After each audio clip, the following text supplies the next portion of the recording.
Selamat pagi, Godly Family yang dikasihi Tuhan. Mari kita kembali menikmati teh hangat, teduhkan hati, hadirkan semangat. Firman Tuhan hari ini diambil dari Injil Matius pasal yang ke-7 ayat 21 sampai ke-23. Demikian firman Tuhan. Bukan setiap orang yang berseru kepadaku, Tuhan, Tuhan, akan masuk ke dalam kerajaan surga, melainkan dia yang melakukan kehendak Bapa-Ku yang di surga. Pada hari terakhir, banyak orang akan berseru kepadaku, Tuhan, Tuhan, bukankah kami bernubuat demi namamu, dan mengusir setan demi namamu, dan mengadakan banyak mujizat demi namamu juga. Pada waktu itulah aku akan berterus terang kepada mereka, dan berkata, aku tidak pernah mengenal kamu. Enyahlah daripadaku, kamu sekalian pembuat kejahatan. Demikian firman Tuhan. Godly Family yang dikasihi Tuhan, banyak orang Kristen tidak pernah mempermasalahkan tentang pentingnya mengerti kehendak Allah. Mereka merasa bahwa ketika mereka sudah pergi ke gereja, berdoa setiap hari, minimal ketika bangun tidur atau sebelum tidur, atau sebelum dan sesudah makan, atau memberikan persembahan atau perpuluhan kepada gereja, maka mereka menganggap bahwa mereka sudah melakukan kehendak Allah dan mereka berhak untuk masuk ke surga. Namun Tuhan Yesus sendiri berkata bahwa standar masuk ke dalam kerajaan surga adalah melakukan kehendak Allah atau kehendak Bapa di surga. Dan hal ini adalah mutlak serta tidak dapat ditawar lagi. Godly Family yang terkasih, oleh karena itu penting bagi kita semua untuk mengerti apakah kehendak Allah itu, sehingga kita dapat melakukannya. Ingat bahwa standar yang ditetapkan Tuhan bagi manusia adalah untuk melakukan kehendak Allah, bukan hanya mengerti, apalagi hanya mendengar saja.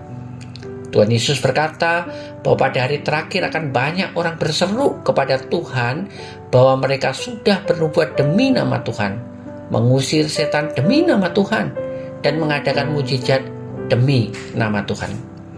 Akan tetapi, jika diparalelkan dengan ayat sebelumnya, terlihat bahwa itu semua bukanlah kehendak Allah.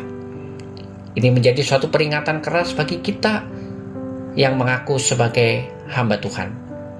Hal ini berarti bahwa kehendak Allah yang sebenarnya jauh lebih dalam dari sekedar membuat tanda-tanda yang terlihat seperti membuat mujizat, mengusir setan, dan bernubuat.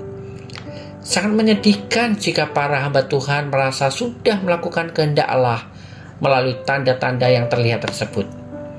Pada hari terakhir, tidak ada kesempatan untuk memperbaiki diri lagi jika mereka tidak mau mengusahakan untuk mengerti kehendak Allah. Mereka akan dianggap sama seperti orang-orang yang melakukan kejahatan. Sebagai akibatnya, mereka ditolak oleh Tuhan Yesus sendiri sehingga tidak dapat masuk kerajaan surga.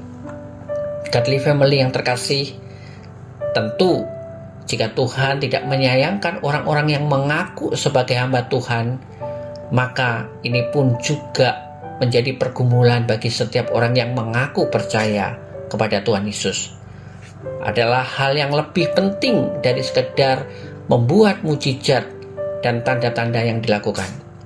Hal yang terpenting itu adalah melakukan kehendak Allah. Setiap orang percaya harus menggumulkan sungguh-sungguh akan hal ini, yaitu mengerti kehendak Allah dan melakukannya dengan tekun dan setia. Ingat bahwa ketika kita menghadap pengadilan Kristus pada hari terakhir nanti, kita tidak akan ditanya, apa jabatanmu, berapa perpuluhanmu, atau yang lain sebagainya. Tetapi pada waktu itu, kita akan ditanya, apakah kamu sudah melakukan kehendak Allah dalam hidupmu? Nah, kira-kira bagaimana jawaban kita pada waktu itu? Mari kita mengoreksi diri dan berdoa. Tuhan Yesus, ajar kami sebagai hamba-hambamu untuk memiliki hati yang mau taat dan setia dalam melakukan setiap kehendak-Mu dalam hidup ini. Amin. Godly Family yang dikasihi Tuhan, selamat pagi, selamat beraktivitas, Tuhan Yesus memberkati Anda sepanjang hari ini.